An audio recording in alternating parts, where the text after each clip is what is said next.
moldeó una nación, pero sus mayores lecciones permanecen ocultas. En este viaje animado revelaremos capítulos desconocidos de la vida de George Washington que aún inspiran a Estados Unidos.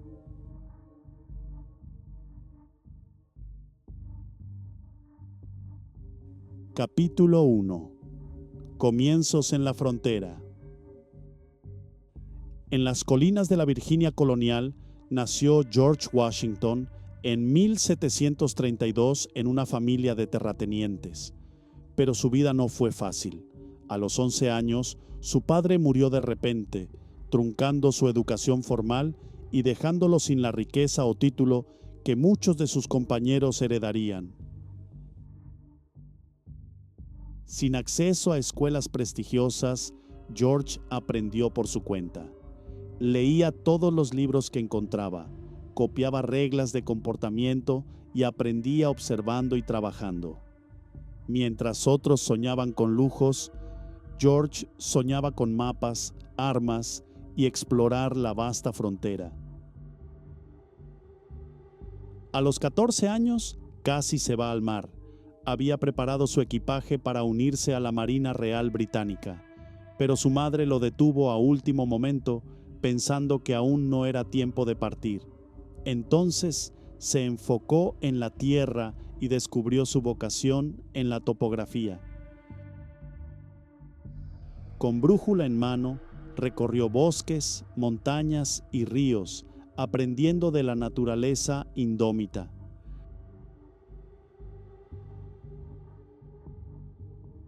A los 17 años, George Washington ya ganaba buen dinero como agrimensor, dormía al aire libre, soportaba climas extremos y enfrentaba peligros en territorios desconocidos. No era la refinada sociedad británica, era la América salvaje que lo moldeó en alguien fuerte y respetado. La élite de Virginia empezó a notarlo. Este joven serio y trabajador no era solo otro terrateniente, era un hombre que conocía la tierra no por mapas, sino caminando cada colina y cruzando cada río.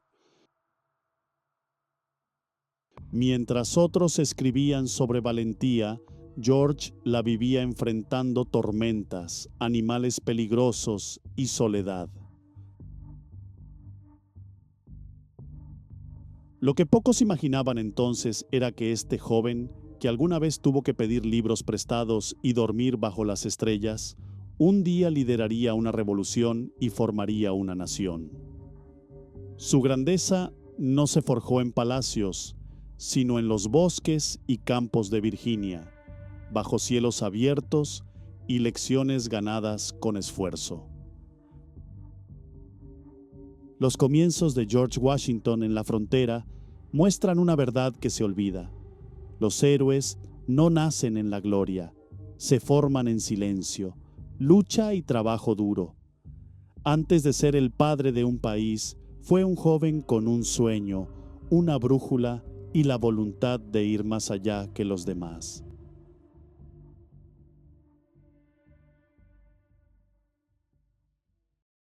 Capítulo 2.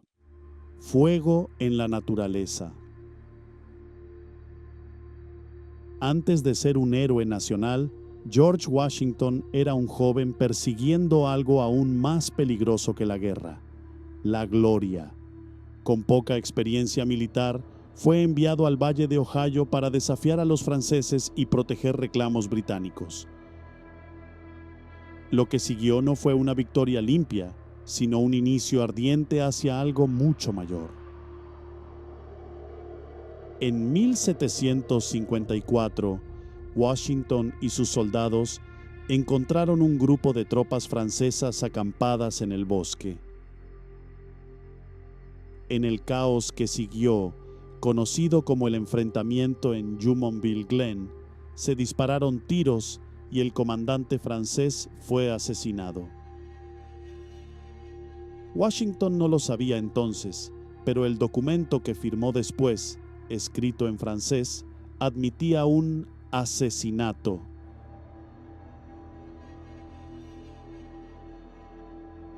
Ese choque encendió la guerra franco-indígena que se convirtió en un conflicto global, la Guerra de los 7 años.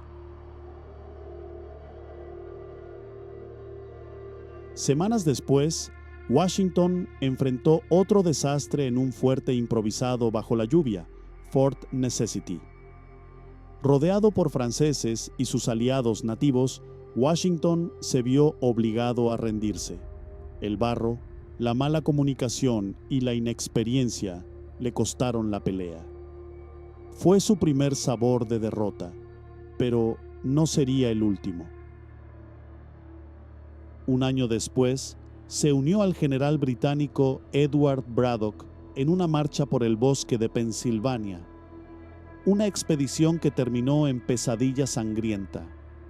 En julio de 1755, su columna fue emboscada cerca del río Monongahela por franceses y guerreros nativos. El caos estalló.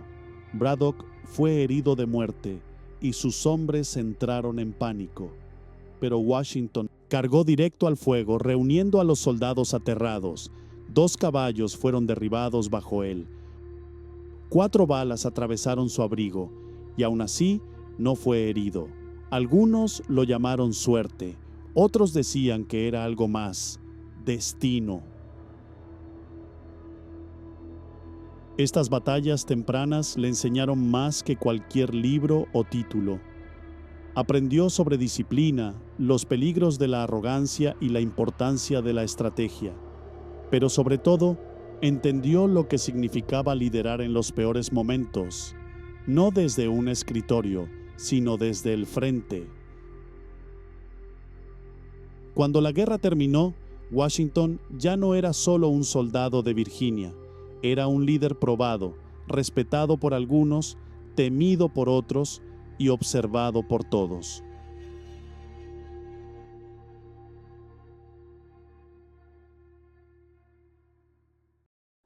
Capítulo 3. El caballero de Mount Vernon. Después de sobrevivir a disparos, traiciones y ríos helados, George Washington hizo algo inesperado: volvió a casa. En 1758, aún joven, regresó a Virginia no en busca de gloria, sino para construir una vida. Ese invierno se casó con Martha Dandridge Custis, una rica viuda con 2 hijos.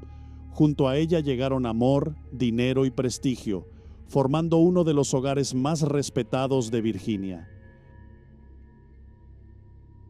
Washington se estableció en Mount Vernon, una plantación tranquila junto al río Potomac, pero no descansó. Ampliaba la propiedad con energía, supervisando cultivos, rotando campos y probando nuevas técnicas. Dejó el tabaco por el trigo, algo audaz en ese tiempo. Con miles de acres, Washington no era un simple terrateniente. Estaba creando un imperio.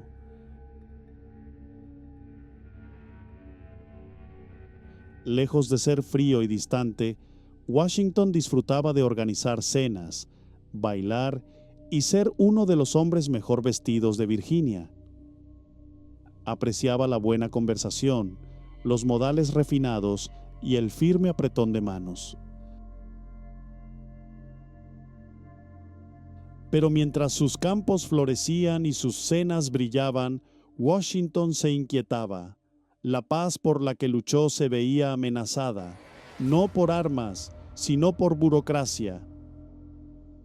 Las políticas británicas ahogaban a los comerciantes, incluido él. Impuestos, restricciones y la interferencia de Londres lo frustraban. Las deudas crecían, no por pereza, sino por un sistema que oprimía a los colonos. No estaba solo. En la casa de los burgueses de Virginia, Washington se unió a otros plantadores para expresar su descontento.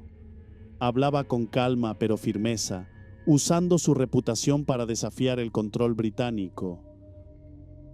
No era rebelión aún, pero algo había cambiado. Esos años moldearon más que su tierra en Mount Vernon, moldearon al hombre mismo. Washington aprendía a liderar no con la espada, sino con estrategia, silencio y firmeza.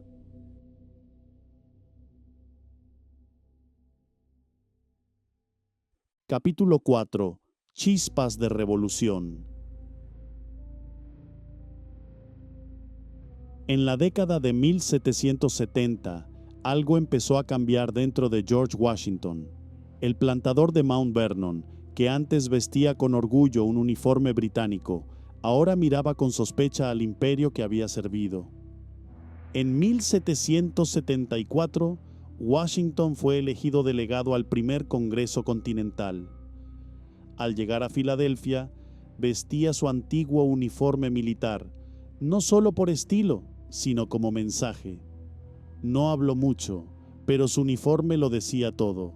Si la paz fallaba, estaba listo para la guerra. Era una declaración silenciosa pero firme. Ese momento llegó rápido. Las batallas de Lexington y Concord en 1775 desataron un conflicto inevitable. Las colonias necesitaban un líder que impusiera orden en el caos. Todas las miradas se dirigieron a Washington. Alto, calmado y decidido, destacaba entre los demás. En privado, Washington tenía miedo. Admitió que se sentía incapaz para la tarea y temía que si el ejército fallaba, la culpa recaería sobre él, pero aceptó de todos modos. No buscaba poder, solo cumplir con su deber. Esa determinación tranquila y la valentía para enfrentar lo imposible lo diferenciaban. No presumía, solo actuaba. Cuando llegó a Boston, Washington encontró un desastre. El ejército continental apenas existía, solo milicianos sin uniformes, sin disciplina y sin suministros. Pero él no se desanimó, impuso orden, exigió respeto e inspiró confianza. Su sola presencia parecía darles algo que antes no tenían: esperanza. No buscaba una corona, creía en la libertad y estaba dispuesto a arriesgarlo todo, no por gloria, sino por un ideal. La causa gloriosa la llamaba. Lideraba desde el frente, compartiendo penurias y durmiendo en tiendas como todos. Aunque la guerra apenas comenzaba, las colonias ya tenían a su general. En este capítulo, George Washington entró en la historia no como un héroe perfecto, sino como un hombre dispuesto a cargar con el peso de la libertad. La revolución pondría a prueba todo lo que tenía, pero desde que se puso ese uniforme, no había vuelta atrás.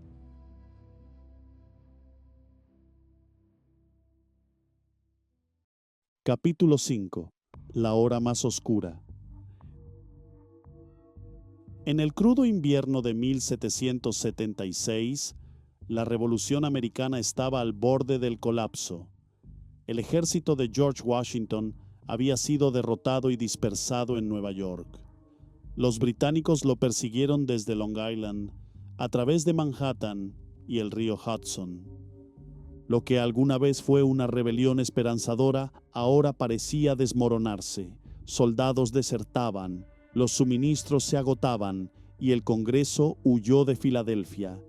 En medio de ese caos, Washington se negaba a rendirse. Mientras se retiraba por Nueva Jersey, surgieron rumores de traición.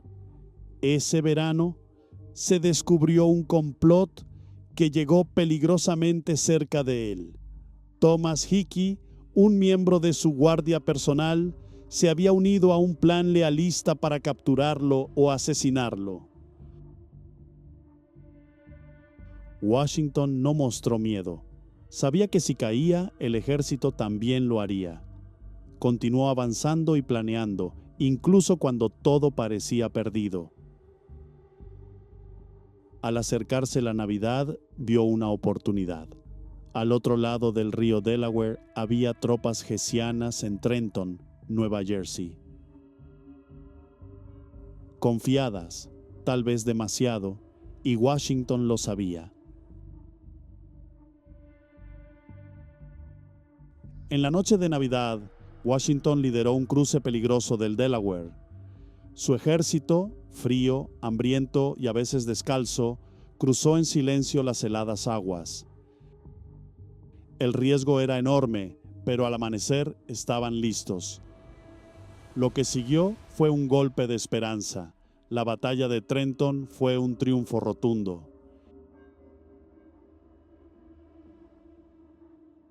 Estas victorias no acabaron la guerra, pero cambiaron todo. La moral se elevó, más soldados se unieron y las naciones extranjeras empezaron a prestar atención.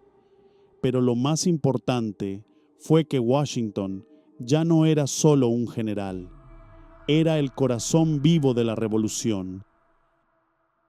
Este capítulo muestra a un líder formado en la pérdida, traición y frío.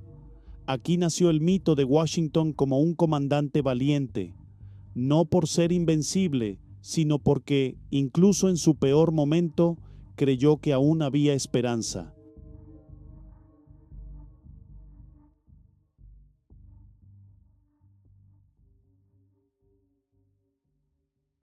Capítulo 6. Cambiando el rumbo. El invierno de 1777 a 1778 en Valley Forge no fue de batallas ni gloria. Fue una lucha por sobrevivir. Un frío intenso atravesaba las tiendas del ejército de Washington. Los soldados se congelaban sin zapatos, pasaban hambre y morían por enfermedades. Sin embargo, algo poderoso surgía. El ejército se fortalecía. Bajo la guía estricta de Baron von Steuben, un oficial prusiano, los hombres de Washington entrenaban a diario, aprendiendo a luchar con disciplina. De la desesperación nació la fuerza. Mientras otros hubieran cedido, Washington permaneció firme. Se quedó con sus hombres, compartió su sufrimiento y caminó entre ellos como un líder constante. Pero su lucha también se libraba en las sombras. Washington se volvió un maestro de la inteligencia, creando una red de espías muy eficaz. El Círculo Culper enviaba mensajes con tinta invisible, códigos secretos y agentes dobles. Washington decía que la inteligencia era esencial y la usó con precisión. No todas las batallas eran con balas. En 1780, Washington enfrentó una traición más dolorosa que cualquier herida. Benedict Arnold, uno de sus generales más confiables, planeó entregar West Point. Al descubrirse, Washington quedó atónito. No gritó ni se enfureció, solo su rostro se volvió pálido. Después llegó un cambio crucial. Francia se unió a la guerra. Años de diplomacia dieron frutos. Washington ya no solo tenía esperanza, tenía aliados. Con tropas francesas y la flota del almirante de Grasse, Washington preparó un movimiento decisivo en 1781. Mientras los británicos pensaban que atacaría Nueva York, Washington marchó en silencio hacia el sur. Fue un engaño brillante. El general Cornwallis había situado su ejército en Yorktown, sin imaginar que el fin se acercaba. Tras días de bombardeo, Cornwallis se rindió.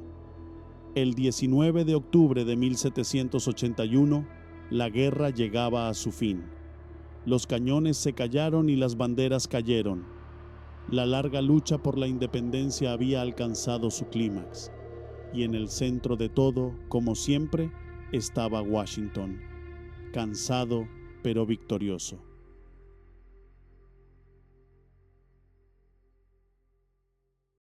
Capítulo 7. El Cincinnato del Nuevo Mundo. Con la guerra por la independencia ganada, George Washington alcanzó la cúspide de su fama. Pudo haber sido rey. Muchos temían que lo hiciera. A lo largo de la historia, generales victoriosos habían tomado el poder en momentos así. Pero Washington tomó una decisión que sorprendió al mundo.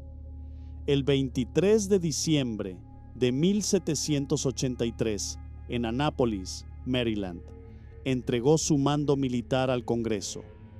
Con calma y dignidad, se quitó la espada y renunció al poder.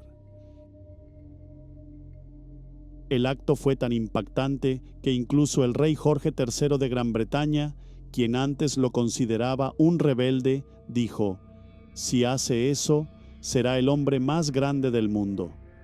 Y Washington lo hizo. Regresó a Mount Vernon, esperando vivir en paz como agricultor.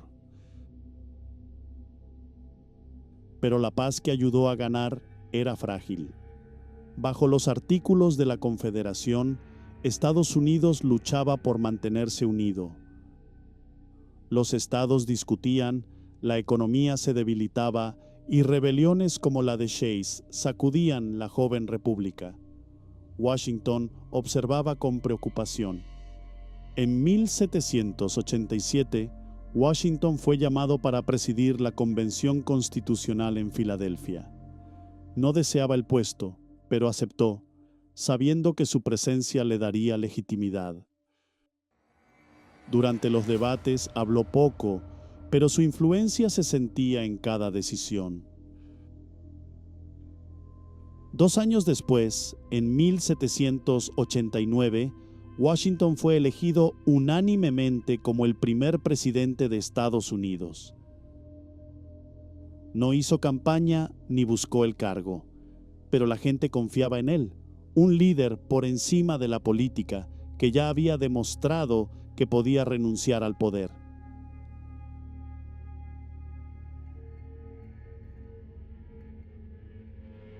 Cuando tomó el juramento de cargo en Federal Hall en Nueva York, su voz era firme, pero la gravedad del momento era evidente.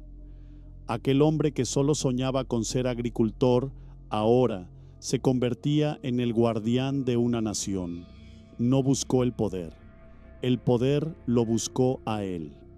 Y, otra vez, respondió al llamado, no por gloria, sino por deber.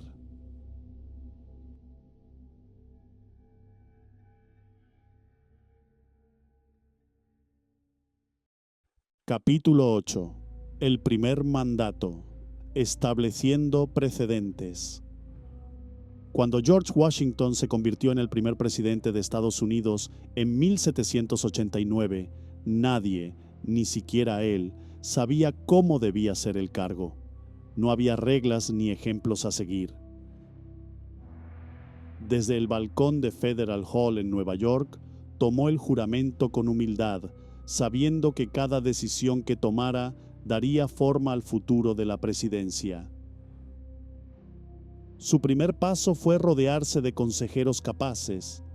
Creó el primer gabinete, eligiendo a hombres brillantes para guiar al país. Alexander Hamilton asumió como secretario del Tesoro, impulsando un banco nacional fuerte, mientras Thomas Jefferson lideraba el Departamento de Estado, defendiendo los derechos de los estados. En esos primeros años, todo parecía frágil. Washington tenía que demostrar que el nuevo gobierno funcionaba. Ayudó a crear el sistema judicial nacional, supervisó la ratificación de la Carta de Derechos y apoyó los planes financieros de Hamilton para pagar deudas de guerra y estabilizar la economía. Entendía el poder del simbolismo.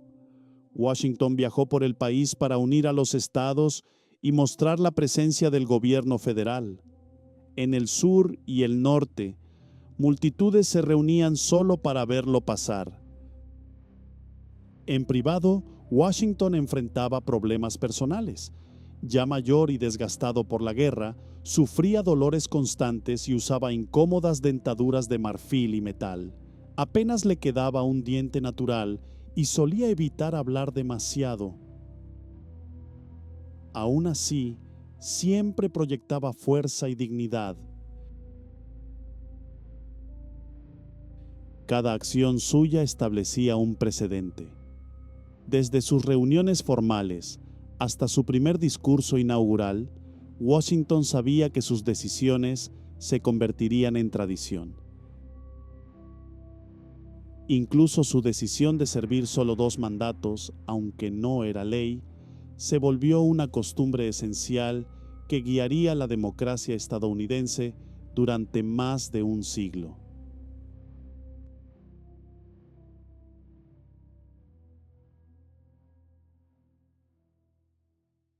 Capítulo 9. Pruebas de la presidencia. El segundo mandato de George Washington comenzó con tensiones crecientes. Lo que antes era un frente unido durante la Revolución, ahora se dividía en 2 grupos políticos rivales. Por un lado, los federalistas, liderados por Alexander Hamilton. Por el otro, los demócratas republicanos, guiados por Thomas Jefferson. Washington observaba con frustración cómo los periódicos, antes llenos de elogios, se volvían armas políticas. Lo acusaban de ser monárquico, elitista e incluso traidor a los ideales de la revolución. Estos ataques personales, que habrían sido impensables antes, lo herían profundamente.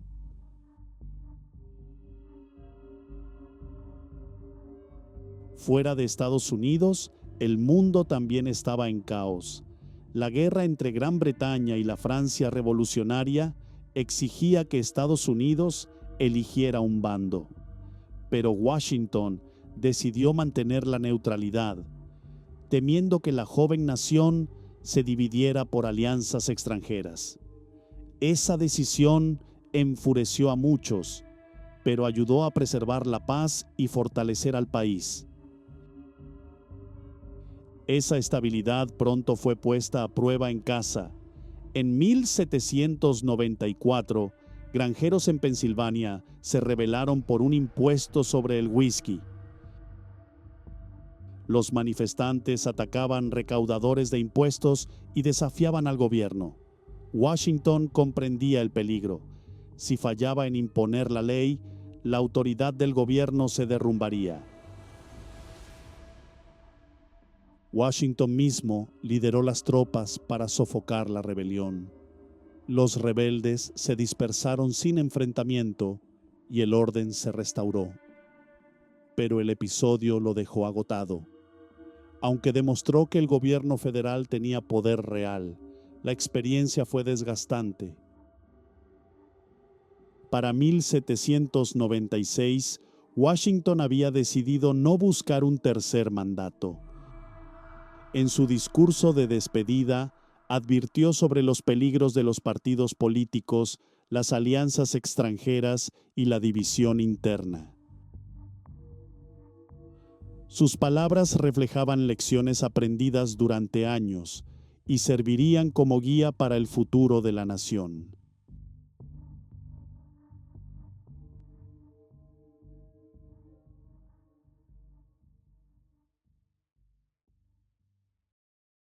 Capítulo 10. Despedida final.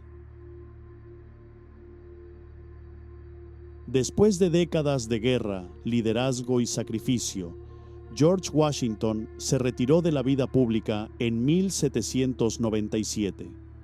Había renunciado al poder 2 veces cuando pudo conservarlo. Al dejar la presidencia y regresar a Mount Vernon, la nación lo honró como un verdadero servidor. No como un rey, sino como un hombre que lideró y se retiró. En Mount Vernon, Washington trató de vivir la vida tranquila que siempre quiso. Pasó tiempo con Martha, disfrutó de sus nietos y trabajó en mejorar la plantación. Incluso se convirtió en un gran productor de whisky con una destilería exitosa en su finca. Pero la paz duró poco. En 1798 crecieron las tensiones con Francia y casi llevaron a la guerra. Washington aceptó salir del retiro si era necesario y fue nombrado comandante de un nuevo ejército. Sin embargo, no hubo batallas y la crisis pasó, demostrando que Washington seguía dispuesto a defender lo que construyó. En diciembre de 1799 ocurrió lo inesperado. Tras cabalgar bajo el frío para inspeccionar su propiedad, Washington desarrolló una grave infección de garganta. Los médicos usaron sangrías, debilitándolo más. El 14 de diciembre, con Marta a su lado, Washington falleció tranquilamente en su hogar. Su muerte conmocionó al país. Sonaron campanas y se realizaron homenajes. El hombre que había guiado a Estados Unidos en la guerra y la paz se había ido. Pero incluso en la muerte dejó un último mensaje. En su testamento, Washington liberó a todas las personas que había esclavizado, un acto raro entre los padres fundadores. Washington cambió a lo largo de su vida, y este último acto reflejó su sentido de responsabilidad y humanidad. Mientras la nación lo lloraba, Henry Lighthorse Harry Lee expresó lo que todos sentían: primero en la guerra, primero en la paz y primero en el corazón de sus compatriotas. Así, el mundo se despidió de un hombre que moldeó un país con moderación y sabiendo cuándo retirarse.